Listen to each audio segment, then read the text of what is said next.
చుటకు ఆరాధించుటకు ఈరోజు మీరు మాకు ఇచ్చిన ఈ భాగ్యాన్ని బట్టి మీకు స్తోత్రం నా ప్రభా. ఇప్పటికే 3 లెసన్స్ మేము విన్నాం నా తండ్రి. నైనా మేము పరుగు పందెంలో చక్కగా మీ వద్దకు వచ్చుటకు సహాయం చేయండి నా తండ్రి. అలాగే నా ప్రభా, అన్నగారిని మీరు జ్ఞాపకం చేసుకున్న నా తండ్రి. ఆయన శ్రమ పడుతున్న దానికి ప్రతిఫలాన్ని దయచేయండి నా తండ్రి. అలాగే నా ప్రభా, చేరి వచ్చిన వారందరినీ జ్ఞాపకం చేసుకున్న తండ్రి. విత్తబడుతున్న వాక్యం ఫలించి అభివృద్ధి పొందాలని కోరుకుంటున్నాను నా ప్రభా. అలాగే నా తండ్రి, నేను కూడా వాక్యం చెప్పబోతున్నాగా మీరు మాకు తోడుగా ఉండి నడిపించమని కోరుకుంటూ యేసుక్రీస్తు అతి పరిశుద్ధమైన నామంలో ప్రార్థన అడిగి వేడుకుంటున్నాను మా తండ్రి. ఆమెన్. క్రీస్తు పేరిట మీ అందరికీ నా వందనాలు తెలియజేసుకుంటున్నానండి.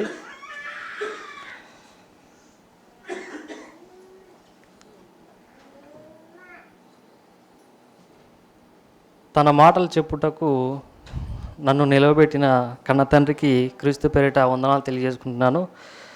ఈరోజు మనం ఒక విషయాన్ని నేర్చుకుందాం ప్రియమైన వాళ్ళరా, గమనిద్దాం, ఆచరిద్దాం.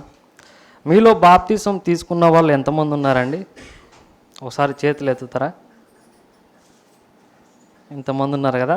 మీరు బాప్తిసం తీసుకొని ఎన్నాళ్ళు అవుతుంది? ఆమె అయితే ఒక 2 months 3 months అవుతుంది. మిగతా వాళ్ళు బాప్తిసం తీసుకొని ఎంతకాలం అవుతుంది? ఒక 2 years అయిందా? 2 years అయిందా? ఓకే. అయితే మీ అందరికీ నేను ఒక ప్రశ్న వేస్తున్నాను. ఆ ప్రశ్నకు నాకు సమాధానం కావాలి. ఏంటి అని అంటే, బాప్తిస్మం తీసుకున్న వాళ్ళని అడుగుతున్నాను, తీసుకొని వాళ్ళని నేను అడగట్లేదు. ఓకే. యేసుక్రీస్తు ప్రభువుల వారిని ఏ విధంగా స్వీకరించారు? మీరు ఏ విధంగా స్వీకరించారు? నమ్మి బాప్తిస్మం తీసుకున్నారా, లేకపోతే విశ్వసించి బాప్తిస్మం తీసుకున్నారా? చెప్పండి. బాప్తిస్మం తీసుకున్న వారిని అడుగుతున్నాను. యేసుక్రీస్తును నమ్మి బాప్తిస్మం తీసుకున్నారా, లేకపోతే విశ్వసించి బాప్తిస్మం తీసుకున్నారా? దీనికి ఏంటి తేడా? నమ్మకానికి విశ్వాసానికి తేడా ఏంటి? నమ్మకానికి విశ్వాసానికి తేడా ఏంటి?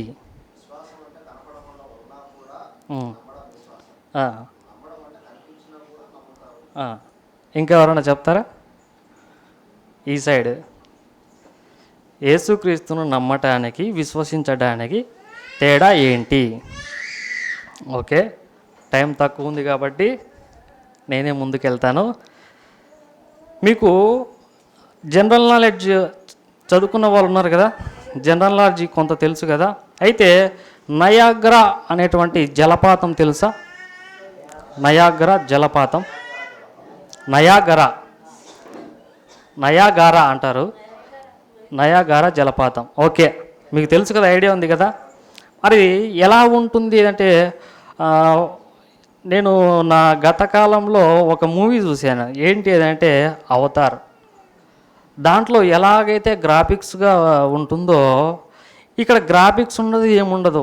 ఒక పెద్ద జలపాతం ఉంటుంది, పైనుంచి నీళ్ళు వచ్చి అలా కింద పడుతూ ఉంటుంది, ఆ శబ్దం వస్తూ ఉంటుంది. ఆ తగ్గు నుంచి చిన్న చిన్నగా ఆ వాటర్ అనేది పైకి వస్తూ ఉంటుంది. ఆ చూడ్డానికి ఆ చుట్టుపక్కల పక్షులన్నీ అక్కడే ఉంటాయి. అవునా? వాతావరణం ఎలా ఉంటుందంటే చూస్తూ ఉంటే చూడాలనిపించే అంతగా ఉంటుంది వాతావరణం. అవునా? మీకు ఎంతమందికి ఇష్టం? ఇక్కడ ఏదో పాలకొండలు ఉన్నాయంట కడపలో. ఎంతమంది వెళ్ళారు అక్కడికి? మీరంతా వెళ్ళారు, చూశారు, బాగుంది. మళ్ళీ వెళ్ళాలని అనిపిస్తుంది మీకు. ఎందుకు? అక్కడ ఉన్నటువంటి అందచందాలు చూడడానికి. అవునా? ఇక్కడ కూడా ఈ నయాగరా జలపాతం అన్నది ఎంత పెద్దది అని అంటే, మీరు ఇక్కడ చూసిన వాటి అన్నిటికంటే చాలా పెద్దది. ఎంత పెద్దది అంటే అంత పెద్దది. మరి అంత పెద్దది అయినప్పుడు లోతు ఎంత ఉంటుంది? చాలా లోతు ఉంటుంది. అవునా? చాలా లోతు ఉంటుంది. మరి అక్కడి నుంచి కింద పడితే బ్రతకచ్చా, బ్రతకపోవచ్చా? బ్రతకపోవచ్చు కదా.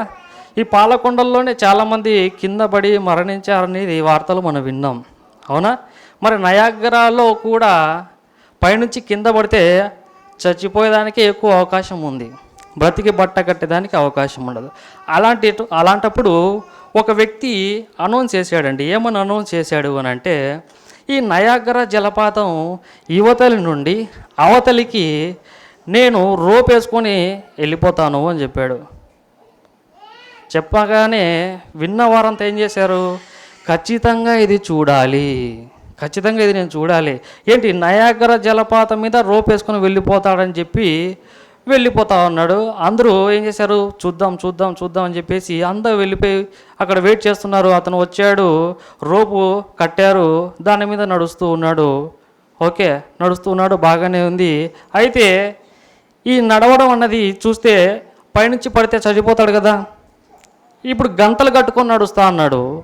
ముందేమో మామూలుగా నడుచుకుంటూ వెళ్ళిపోయాడు, అందరూ టప్పట్లు కొట్టారు, అయిపోయింది, బాగుంది. నెక్స్ట్ చూస్తేనేమో గంతలు కట్టుకొని వెళ్తా అన్నాడు. ఓకే, ఇది బాగుంది, అవునా. నెక్స్ట్ ఇంకోటి ఏం చెప్పాడు? నేను దాని మీద బల్ల పెట్టుకొని దాని మీద ఆమ్లెట్ వేసుకొని తింటాను అన్నాడు. ఎక్కడ?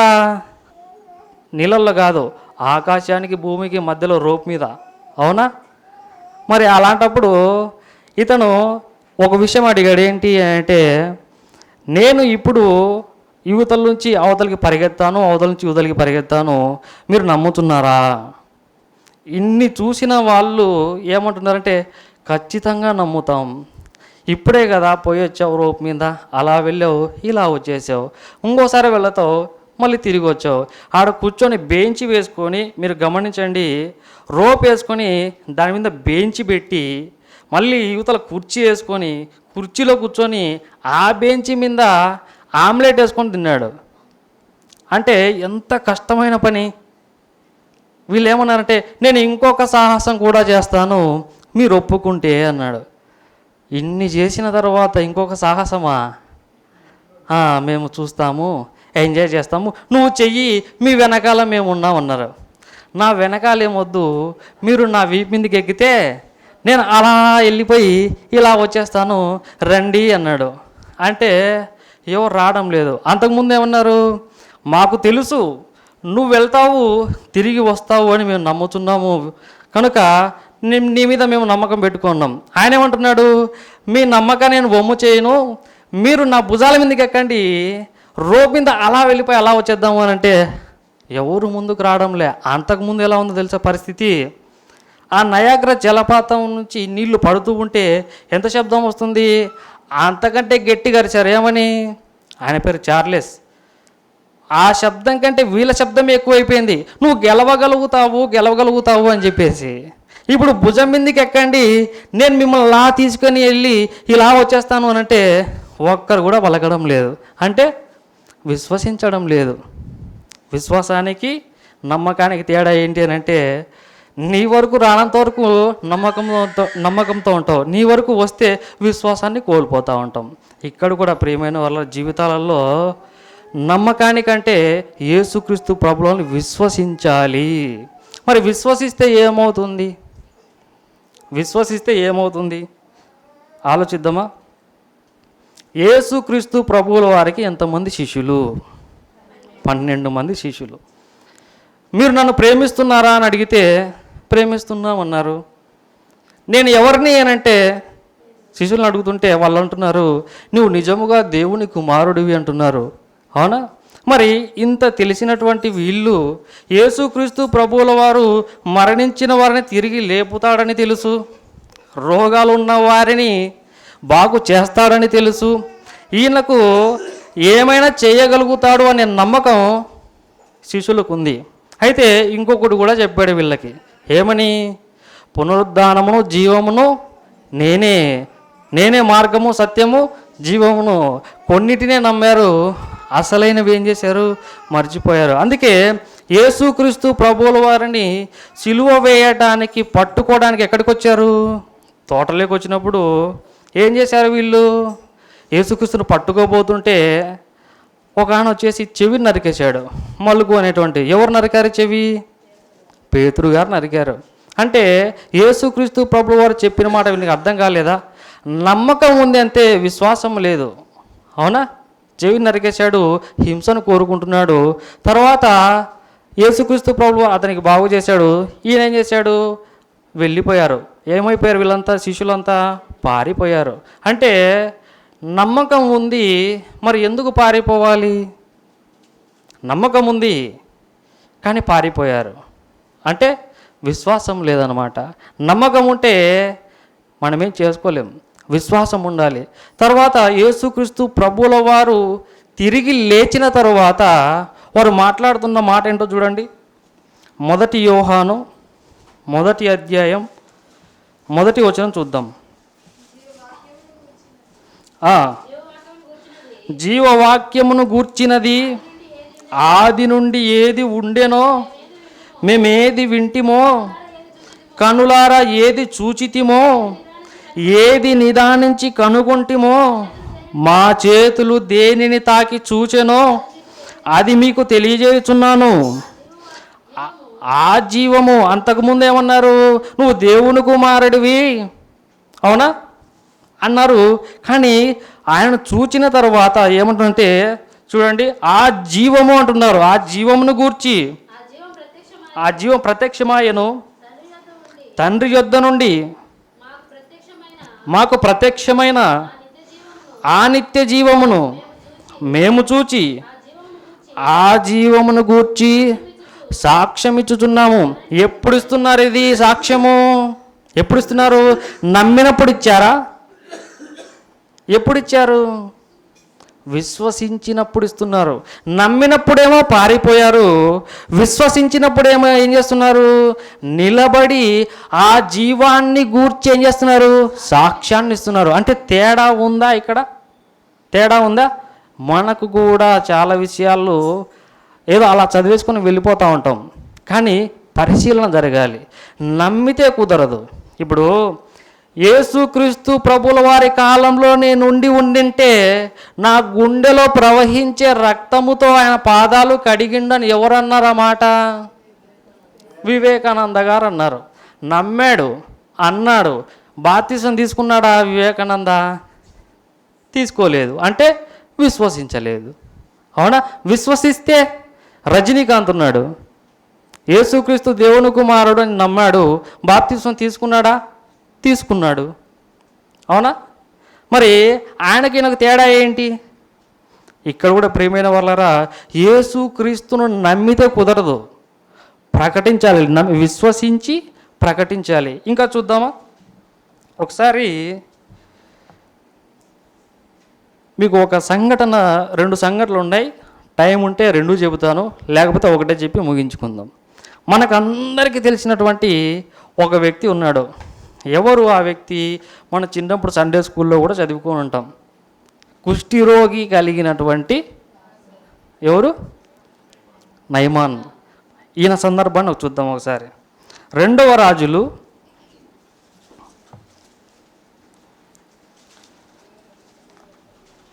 5వ అధ్యాయం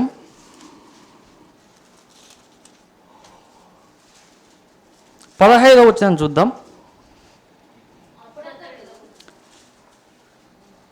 ఆ 5:15.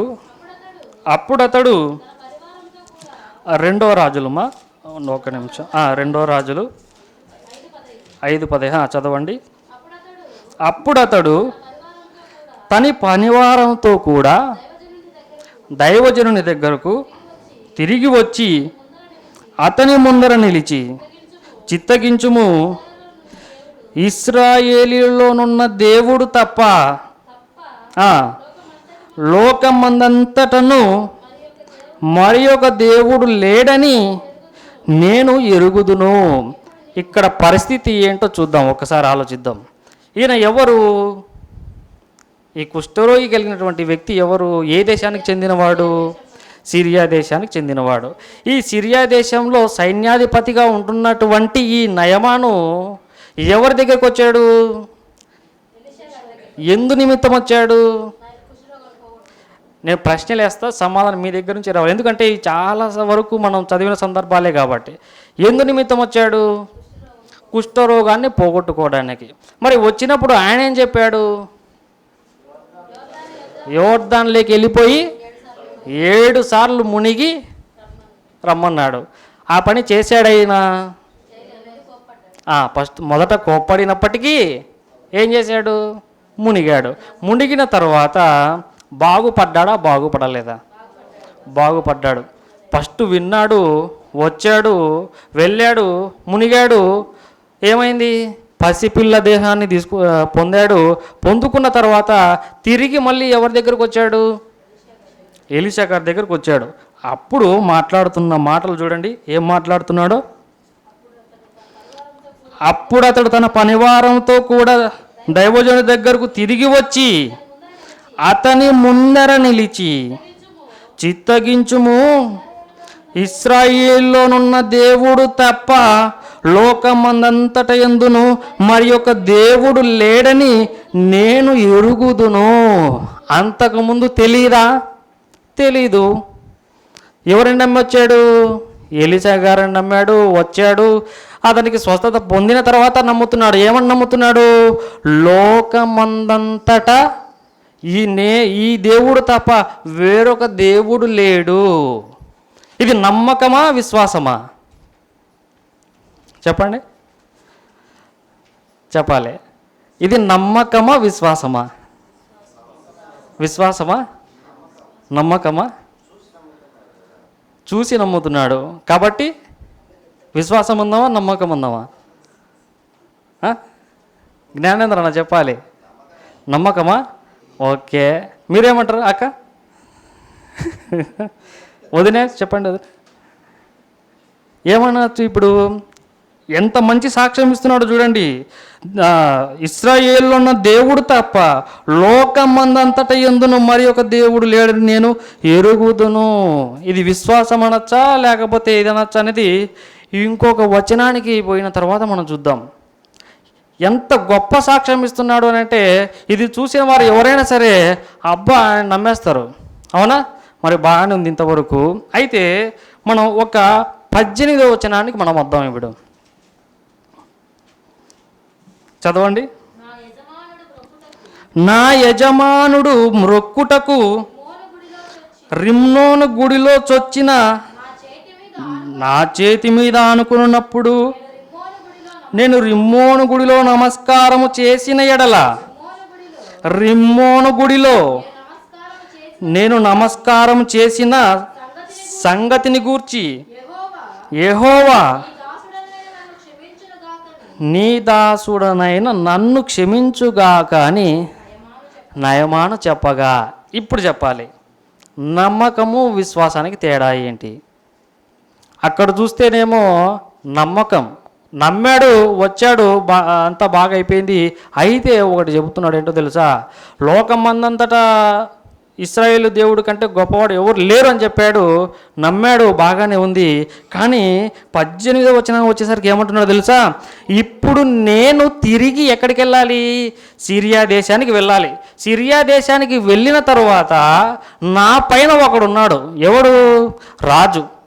అతడు రిమ్మోను గుడిలోకి నన్ను తీసుకెళ్ళినప్పుడు, రిమ్మోను గుడిలోకి తీసుకెళ్ళినప్పుడు అక్కడ పూజలు జరుగుతాయి.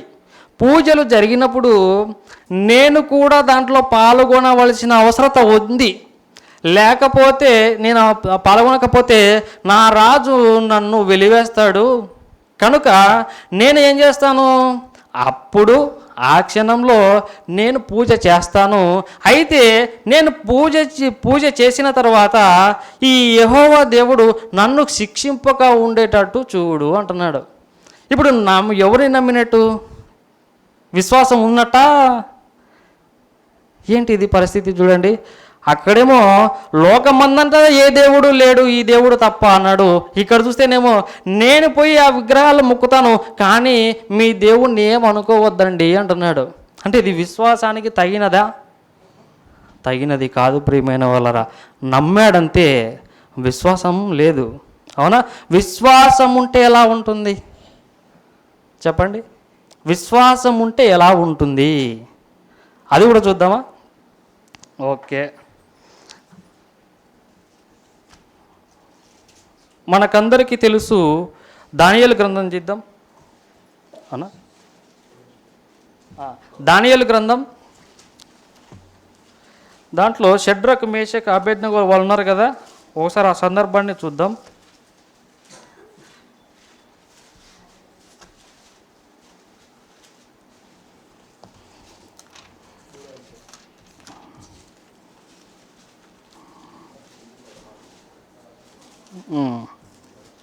తీసారా?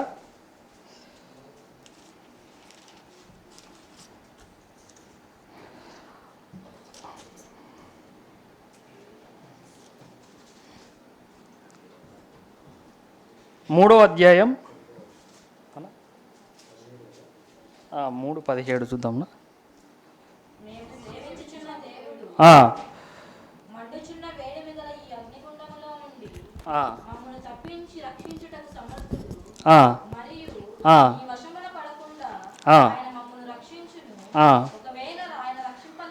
ఒకవేళ ఆయన మమ్మల్ని రక్షింపకపోయినా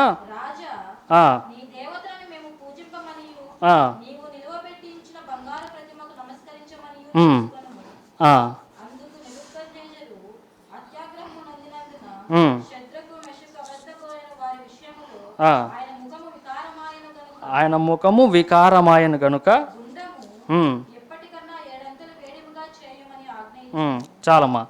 ఇక్కడ చూస్తే ప్రియమైన వాళ్ళరా, షడ్రక్, మేషక్, అబేద్నెగోలు వీళ్ళు ముగ్గురు ఉన్నారు.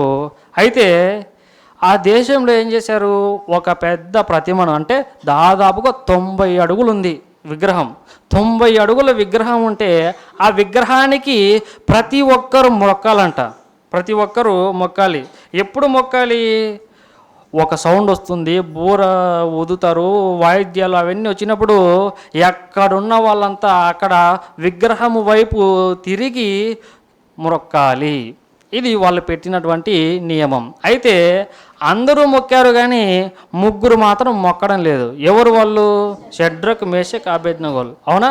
ఇప్పుడు వీళ్ళు మొక్కలేదు. వీళ్ళని పిలిపించాడు రాజు. పిలిపించి, ఇదిగో మీరు నా ఎదుట ఉన్నారు, ఇప్పుడు బాకా ఊదుతారు, సంగీతము, వీణలు, పెద్ద వీణ ఇవన్నీ పెట్టి ఊదినప్పుడు ఆ ప్రజలు ఎలాగైతే వంగారో విగ్రహానికి, మీరు కూడా అలాగే వంగాలి. ఒకవేళ మీరు కనుక విగ్రహానికి మొక్కలేదు అనంటే ప్రపంచంలో ఉన్న ఏ దేవుడు కూడా మిమ్మల్ని ఆపలేడు నేను చంపబోతుంటే. ఎంత చూడండి, ఆలోచించండి. ఇది ఒక రోజులో జరిగిందే ఇదంతా. అవునా? ఇప్పుడు వాళ్ళు మొక్కితే బ్రతుకుతారు, మొక్కకపోతే చంపబడతారు. అప్పుడు వాళ్ళన్న మాట ఏంటో తెలుసా? మీరు మమ్మల్ని ఏమి చేసినా మేము మాత్రం విగ్రహానికి మొక్కము, విగ్రహానికి మొక్కము. ఇప్పుడు ఇది నమ్మకమా, విశ్వాసమా? విశ్వాసమా? విశ్వాసం కరెక్టేనా? సెట్ చేయొచ్చా? ఇక్కడ విశ్వాసాన్ని అమర్చుకోవచ్చా? ఎలా చెప్పగలుగుతున్నాము? అక్కడేమో క్లారిటీ లేదు, కానీ ఇక్కడికి వచ్చేసరికి మనకి ఎలా ఉంది? క్లారిటీ ఉంది. అంటే విశ్వాసం. అందులో ఏం చెప్తున్నాడు ఇక్కడ? ఏ దేవుడును మిమ్మల్ని కాపాడలేడు అని చెప్పాడు. ఇప్పుడు దేవుణ్ణి హైలైట్ చేయాలి మనం బ్రతుకంతట్లో. దేవునికి ఏం చేయాలి? ఆరాధన ఆయనకు మాత్రమే దక్కాలి. మరి విశ్వాసం మనది సరిగా లేకపోతే ఆయన ఆరాధింపబడతాడా? ఆరాధింపబడాడు. ఇక్కడ కూడా వీళ్ళు ఏం చేశారు? మాకు ఏమి ఉన్నా లేకపోయినా, బ్రతికినా బ్రతకపోయినా, చంపినా, మేము ఏం చేసినా దేవునికే మహిమ, ఆయనకు తప్ప ఇంకొకరు మొక్కమని చెప్పారు. అగ్నిగుండం మండింది, ఆయనకు కోపం వచ్చేసింది. ఉన్న మంట కంటే 7 ఇంతలు పెట్టేశారు. దాంట్లోకి వీళ్ళని ఏం చేశారు? త్రోసేశారు. అవునా? త్రోసేసిన తర్వాత వాళ్ళకి ఏమైనా అయ్యిందా? ఏమీ కాలేదు. చూద్దాం ఒకసారి 27వ వచనం చూద్దాం.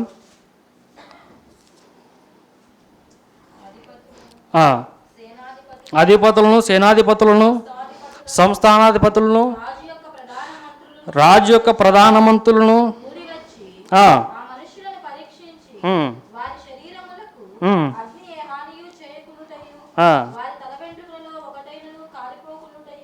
వారి వస్త్రములు చెడిపోకుండుటయు అగ్ని వాసనైనను వారి దేహములకు తగలకుండుటయు చూచిరి. 28 చూడండి. షడ్రకు మెషకు అబేద్నెగో వీరి దేవుడు పూజార్హుడు. ఆయన తన దూత నంపి తనను ఆశ్రయించిన దాసులను రక్షించెను. వారు తమ దేవునికి గాక మరి ఏ దేవునికి నమస్కరింపకయు, ఏ దేవుని సేవింపకయు ఉందుమని తమ దేహములను అప్పగించి వ్యర్థపరిచిరి. కాగా నేను ఒక శాసనం నియమించుచున్నాను, ఏదనగా ఈ విధముగా ఈ విధముగా రక్షించుటకు సమర్థుడగు దేవుడు కాక మరి ఏ దేవుడును లేడు. అదే వీళ్ళు గనక విశ్వాసంలో బలహీనపడి ఉండింటే వాడి మాట అనేవాడా? అంటే మన విశ్వాసాన్ని బట్టే దేవునికి ఘనత. వీళ్ళకు కూడా చంపేస్తారు, అగ్నిగుండంలో సజీవ దహనం చేస్తారు అని తెలిసినప్పటికీ ఏం చేశారు? జీవము గల దేవుని వైపే మేము చూస్తాము తప్ప విగ్రహాల జోలికి మేము వెళ్ళము, వాటికి మేము మొక్కము. గట్టి నిర్ణయం తీసుకున్నారు. ఇంకా ఏమంటున్నారు? మేము ఎక్కడున్నా మమ్మల్ని కాపాడే సమర్థుడు ఉన్నాడు అని నమ్మారు వీళ్ళు. అవునా? సమర్థుడు ఉన్నాడని నమ్మారు. ఆ నమ్మకంతోనే అగ్నిగుండంలోకి వెళ్ళారు. దూతలు కాపాడాయి. ఏ నోటితో రాజు ఏమన్నాడు? ఏ దేవుడైనా ఉన్నాడా? ఏ దేవుడు లేడు మిమ్మల్ని రక్షించేదానికి అన్న వాని నోరే ఇక్కడ ఏమనుతుంది? ఈ విధముగా రక్షించుటకు సమర్థుడగు దేవుడు గాక మరి ఏ దేవుడును లేడు. ఎందును బట్టి ఈ మాట మాట్లాడుతున్నాడు వాడు? వాళ్ళు చూపిన విశ్వాసాన్ని బట్టి ఈ మాట మాట్లాడుతున్నాడు. మరి ఇంతకాలంగా మనం భక్తి చేస్తున్నాం కదా, మన విశ్వాసం గురించి మాట్లాడాల్సి వస్తే ఏమని మాట్లాడుకోవచ్చు చెప్పండి? అంత గొప్పగా ఉందా మన విశ్వాసం? ఆదివారాలు గడిచిపోతున్నాయి, ఆరాధనలు గడిచిపోతున్నాయి, క్లాసులు గడిచిపోతున్నాయి. విశ్వాసం ఎలా ఉందంటే ఎక్కడ వేసిన దుప్పటి అక్కడే గొంగలే, అదే అక్కడే ఉంది అన్నట్టుగా మన భక్తి కూడా అక్కడే ఉండిపోయింది. ఏమంటాం? ప్రభువా నన్ను దీవించు, కనికరించు అంటాం. విశ్వాసం లేకపోతే దేవునికి ఇష్టుడై ఉండుట అసాధ్యం, తెలుసు మనకి. కానీ విశ్వాసం చూపించేది ఎట్లా? అందుకే ఒక మాట చూపి నేను ముగిస్తానండి. హెబ్రీయులకు రాసిన పత్రిక 11వ అధ్యాయం 6వ వచనం చూద్దాం. విశ్వాసం లేకుండా దేవునికి ఇష్టడై ఉండుట అసాధ్యము. ఇది ఒక మాట చూసుకుంటే ఇంకొకటి కూడా చూద్దాం. 33వ వచనం చూద్దాం. వారు విశ్వాసము ద్వారా రాజ్యాలను జయించారంట. విశ్వాసము ద్వారా ఏంటి? రాజ్యాలను జయించవచ్చా విశ్వాసము ద్వారా? ఆలోచించండి. విశ్వాసము ద్వారా మన పితరులు రాజ్యాలనే జయించారండి. ఒక దావీదు ఉన్నాడు, ఒక సొలొమోను ఉన్నాడు. అవునా? వాళ్ళు రాజ్యాలు జయించలేదా? ఆలోచించండి. విశ్వాసం, నమ్మకం కాదు, గుర్తుపెట్టుకోవాలి, విశ్వాసం. అవునా? ఇంకా చూద్దాం ఏమన్నాడు? నీతి కార్యములు జరిగించిరి. మనం దేవుణ్ణి విశ్వసించి నీతి కార్యాలు జరిగించినవి ఏవైనా ఉన్నాయా? ఆలోచించండి. నీతి కార్యము, నీ విశ్వాసాన్ని దేవునికి చూపే నీతి కార్యము మనం చేస్తున్నామా? నీతి కార్యములు చేశారంట. ఎవరు? పితరులు, మనకంటే ముందున్నవారు. ఇంకా చూద్దాం, ఇంకేం చెప్పాడు? వాగ్దానములను పొందిరి. మనం కూడా ఉంది వాగ్దానం. ఏంటి? నిత్య జీవము అనుగ్రహింతుననిదియే తానే మనకు చేసిన వాగ్దానము. ఆ వాగ్దానం పొందాలి అని అంటే విశ్వాసం ఉండాలి. అవునా? ఇంకా చూడండి. సింహపు నోళ్లను మూసిరి. దేన్ని బట్టి?